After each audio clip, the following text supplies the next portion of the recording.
के शिलालेखों पे गहन स्टडी करने वाले विभिन्न इतिहासकारों के अनुसार सम्राट अशोक कलिंगा युद्ध के 2 साल पूर्व ही बौद्ध मार्ग अपना चुके थे। इसीलिए यह प्रचारित करना कि कलिंगा युद्ध के बाद वो बौद्ध बने थे, यह बात भी गलत है और इसके कई सारे कारण हैं। जैसे आपने देखा होगा कि पूरी दुनिया में जितने भी राजा लड़े, कभी भी किसी युद्ध के बाद वो किसी अन्य धर्म को अपनाकर शांतिपूर्ण नहीं बने। चूंकि ये पहले से ही बौद्ध मार्गी बन चुके थे, तो इस युद्ध के रक्तपात को देखकर इनका मन द्रवित हो गया था और उसके बाद इनने शांतिपूर्ण ढंग से दुनिया को जीतने का प्लान बनाया था और इसीलिए इनने उसके बाद से रक्तपात न की बल्कि धम्म का प्रचार करवाया। और फिर भी इनकी सरहद आज तक भारत के इतिहास में सबसे बड़ी सल्तनत के रूप में ख्याति पाई हुई है।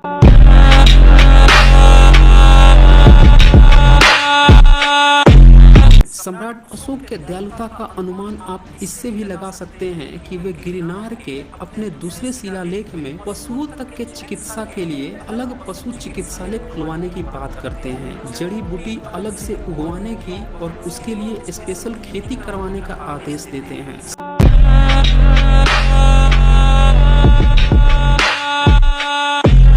साथ ही इसी शिलालेख में उन्हें नीचे यह भी लिखवाया कि उनकी आने वाली वंशजें भी उनकी इस बात को गंभीरता से लेगी कि वह भविष्य में रक्तपात कर राज्य का विस्तार नहीं करेगी, बल्कि धम्म के प्रचार से ही इनके कार्यों को आगे बढ़ाएगी। इतना ही नहीं, सम्राट अशोक गिरनार के ही 6 शिलालेख में यह लिखवाते हैं कि अतीत में राज्य के व्यापार का लेन देन नहीं किया जाता था और न ही सभी घंटों में राजा को रिपोर्टिंग दी जाती थी, लेकिन अब मैंने यह आदेश दे दिया है कि किसी भी समय, चाहे मैं खा रहा हूँ, महिलाओं के साथ क्वार्टर में हूँ, बेड चेम्बर में हूँ, रथ पालिका पार्क में या जहाँ कहीं भी मैं हूँ, मेरा कोई भी अधिकारी लोगों के किसी भी रिपोर्टिंग को लेकर मुझसे मिल सकता है। इसी शिलालेख में वह यह भी बताते हैं कि वास्तव में मैं सभी के कल्याण को ही अपना कर्तव्य मानता हूँ। सभी लोगों के कल्याण को बढ़ावा देने से बेहतर कोई काम नहीं है और इसीलिए यह शिलालेख लिखवा रहा हूँ कि उनकी आने वाली पीढ़ियां भी उसी राह पर चले। इससे साफ पता चलता है कि सम्राट अशोक क्रूर नहीं बल्कि बहुत ही दयालु स्वभाव के महान सम्राटों के सम्राट थे, जो मानवता और इंसानियत की बातें करते थे।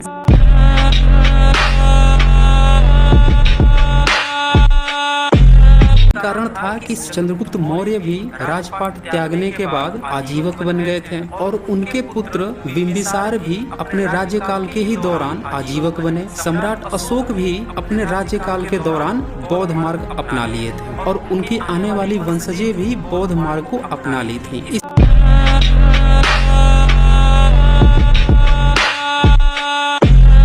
कि सम्राट अशोक और मौर्य नस्ल यहाँ के मूल निवासी राजा थे, जिनकी वंशजें आजकल ज्यादातर ओबीसी कैटेगरी में आती हैं। लेकिन यह बहुत ही दुर्भाग्यपूर्ण है कि वह अपने इतने महान सम्राटों के सम्राट का गौरवशाली इतिहास भूलकर ब्राह्मणवादी काल्पनिक कथा कहानियों में राम का पुत्र समझ के खुद को कल्पना में ही खोई हुई है और जिनने इनके पूर्वजों की संस्कृति को विध्वंस किया, उन्हीं की काल्पनिक कथाओं में अपना इतिहास खोज रही हैं।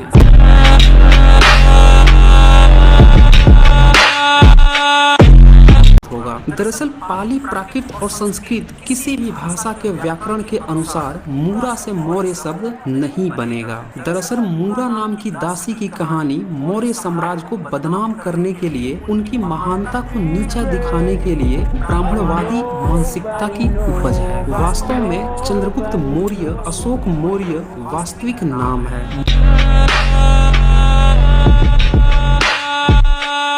पूरी दुनिया को अगर आप खोज लें तो इस तरह का महान दयालु सम्राट कहीं खोजने से भी नहीं मिलेगा और ऐसे महान व्यक्तित्व को क्रूर शासक कह के प्रचारित करना, आप समझ सकते हैं कि ये वो कौन लोग